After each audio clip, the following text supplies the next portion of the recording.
before you guys showed up. Thanks for coming over and being a cheering crowd for me receiving this quasi award. Anyway, I hope you have a great time and happy anniversary.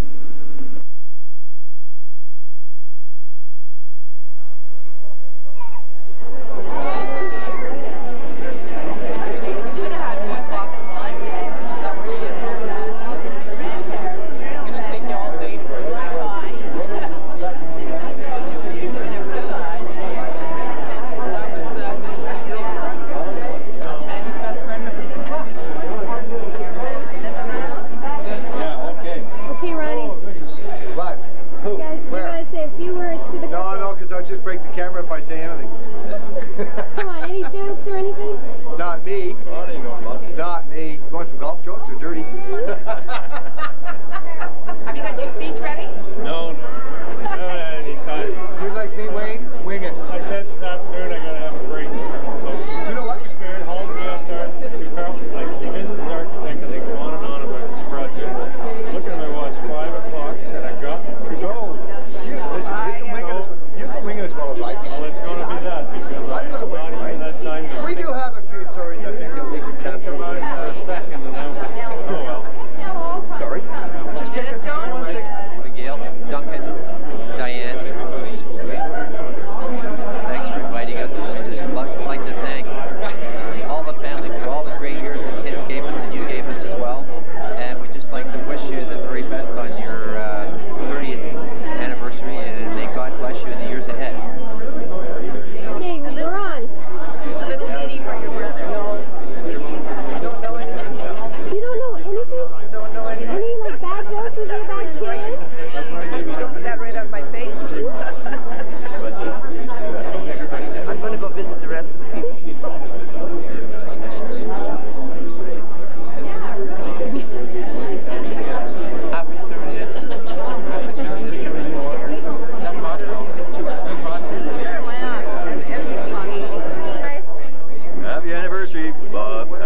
Give him a beer.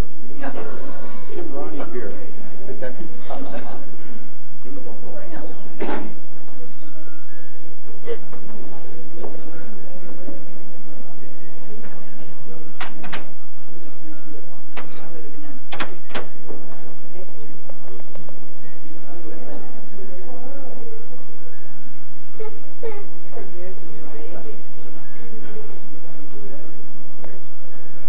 Surprise!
just beautiful. And Bob, well, he's so white, just like Peter.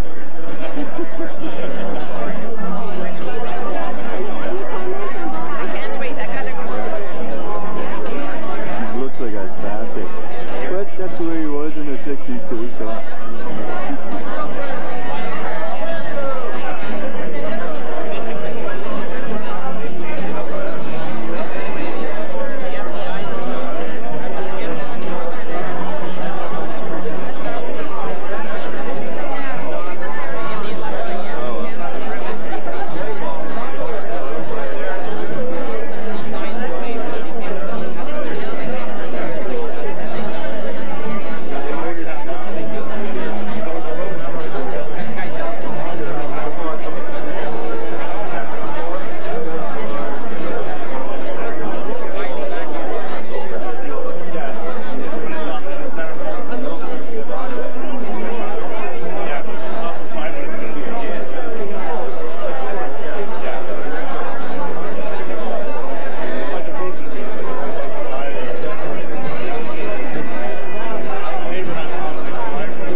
this evening I will be your MC and your hostess with the mostest. I want to welcome everybody tonight and thank you all for coming out to celebrate this very special occasion with us.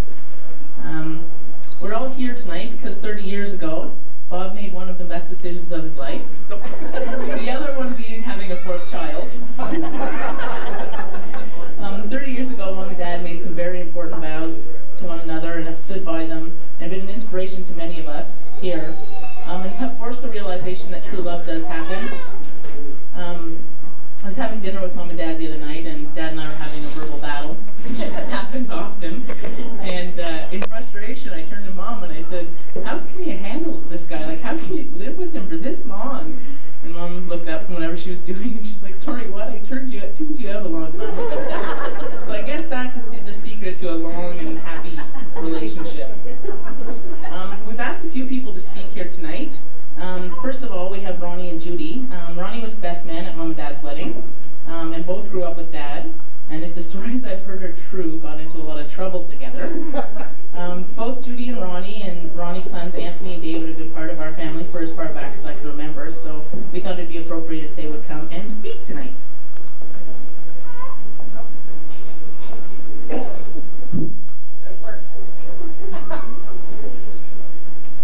Actually, ladies and gentlemen, I'm here to keep Ronnie under control. Good job. You want to believe it.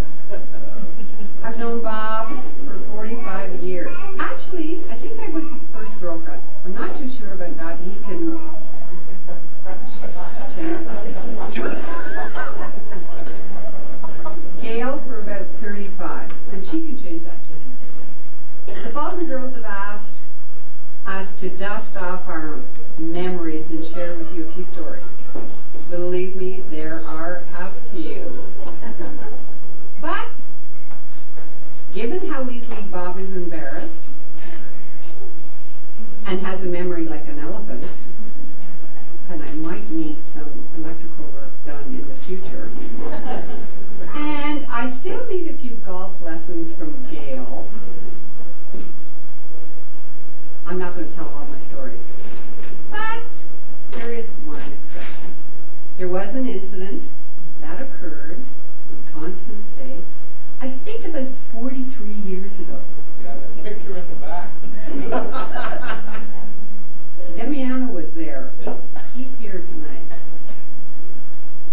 Which involved Constance Bay, 4 people with no driving license, a black convertible roadster, and the OPP police. I'm the one that got grounded for about 4 months. Bob Faulkner walked away.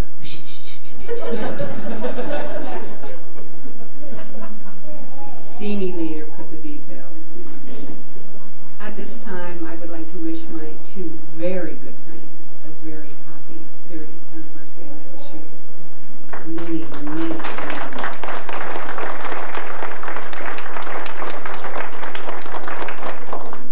And now, Ronnie, who is limited to... Thanks, Kurt. Exactly.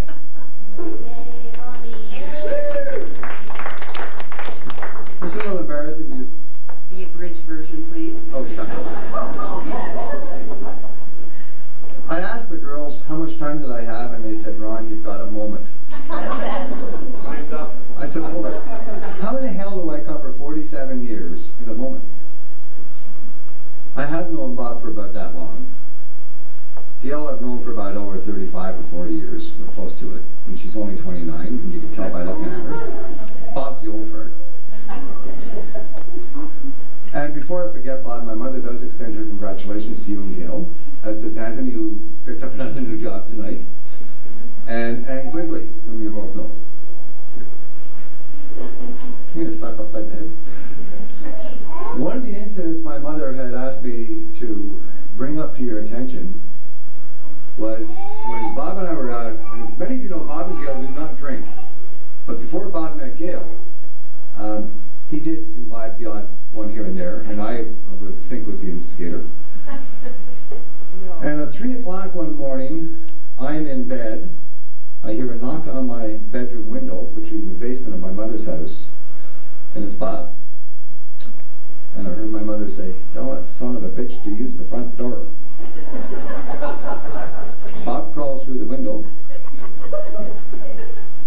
and she said he can still use the front door to leave. There was another time that Bob and I were sort of having fun, and about 2 in the morning he phones my mother to find out where the hell I am. She says, "You silly bastard, he's with you." Gets worse, I phoned her to find out where the hell I was. She said, "You're with Bob. Don't come home till you're sober." Bob, Gail, I want to wish you a very happy anniversary. May you have like 30 more. And Bob, it's not your 30th year, because you've been going with Gail for 37 years. Gail, how you put up with him this long, God help you.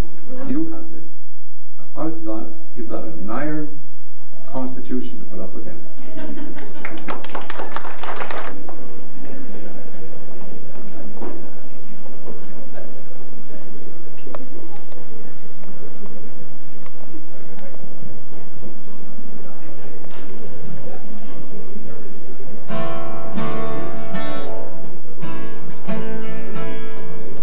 We gotta sort of take turns because we only have 1 week.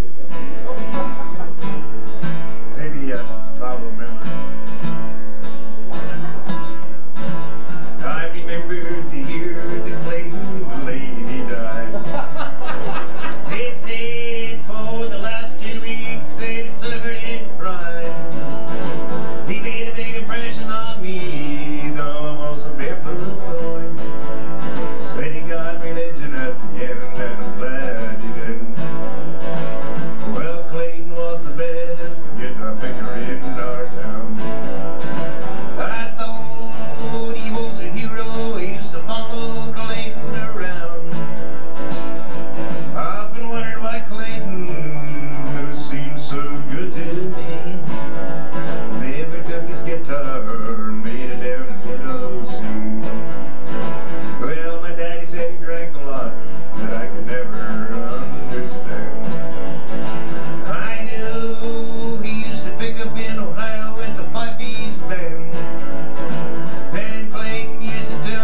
to kick back to August '69, 228 Hudson.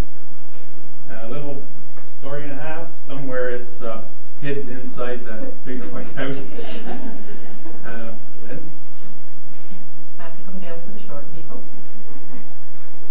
I think a few of you are aware of Bob pacing, Kleenex in the hand, twisting, wrapping around. Anyways, this eventful night, Wayne and I go to Bob and Gayles' house because we're bringing them to get married. And Bob is doing the pacing up and down, back and forth. And everybody must be aware that every time there's a wedding, there's something to remember about the wedding. Something happens, dress isn't right, pants are too short, the braces hike them up, the sleeves are too short, the wedding dress doesn't fit, bride is late. This wedding didn't have anything different, there was something to remember. At Bob and Gayles, Bob paced up and down the kitchen, Gayles sitting there very quietly, composed. Ronnie going to the fridge for beer, put it down. Everything is routine at this point. Anywho, on top of the fridge is the wedding ring. I would say, Gayles said, Bob, put the ring in your pocket. Back and forth, up and down. 20 minutes later, Bob, this is Lynn maybe you should put the ring in your pocket. Yep, I'll get it in a minute. Don't worry, it's under control. Finally, I said to Ron, maybe you should put the ring on. Yeah, well, Bob will get it. It's okay. Anyway, the eventful time came. We had to run off, go to the church. And funny thing is, it's the same church Wayne and I got married, same minister. We're at the front of the church. Proceedings are going well. We're standing there. The ceremony is being performed. Bob turns to me. Give me the ring. I said, what do you mean? I haven't got the ring. You've got the ring. No, I forgot it at home. Give me your ring. So, here I am at the front of the church trying to not want to struggle and get mine off. Gave it to him. And the ceremony proceeded as carried. But I'm not certain if Bob is married to Gayle or is he married to me.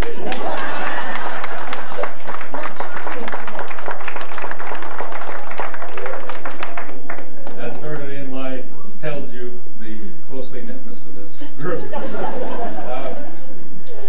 There was so many events, and Ron started to relate to some of them, and oh my God, there's so many crazy things that happened prior to family, I guess. Things leveled out a little bit at that time, but I remember one incident, and seeing Laura tonight reminds me, just when I got here, Colin had gotten himself a nice new 4x4 at that time, and they were a rarity. So Bob borrows it, and he comes by, picks me up. He says, "Oh, you got to see this thing. Goes through anything, anywhere." So we were roaring around town, and we lived on Irene Crescent at that time. It was in the winter. So we come back from a few events. Bob screams around the corner, and we had a huge snowbank in front of the building and drives right up on top. It sank down to the frame, and there it was, sitting there. He says, "I think we're stuck." So we proceeded for 3 or 4 hours digging it out, the weight on top of the snow. So these were some of the things. I guess to sort of spin through, we have a friendship probably that most can't boast about. We honeymooned together. We were in property together. We're in business together. We celebrated our 25th together on another Rocky Mountain trip, thanks to their invitation, which were great memories. So on it's gone, and as Leslie said, we run numerous vacations, weekends, skiing and whatnot.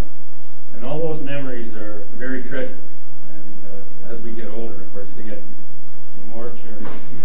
And I hope it can continue, and I hope that 20 years from now we're all gathered back here doing this again, and then we'll have a few more stories to tell. So congratulations on your 30th, and all the best. We're going to take a couple of seconds. We're going to have a slideshow. It's going to be up against that wall. So maybe, Bob, you might want to move. Actually, we're going to have to probably get most of you either to move or to push right back, if that's okay.